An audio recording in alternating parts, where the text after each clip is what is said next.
نويت أن أؤدي لله تعالى 4 تكبيرات صلاة الجنازة فرض الكفاية الثناء لله تعالى والصلاة على النبي والدعاء لهذه الميت متوجها إلى زيارة الكعبة الشريفة.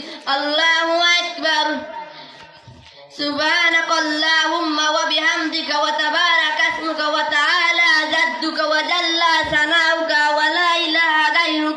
الله أكبر. اللهم صل على محمد وعلى آل محمد كما صليت على إبراهيم وعلى آل إبراهيم إنك حميد مجيد.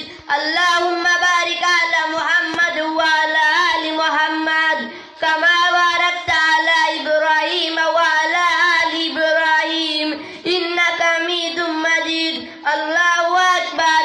اللهم اغفر لحينا وميتنا وشاهدنا وغائبنا وصغيرنا وكبيرنا وذكرنا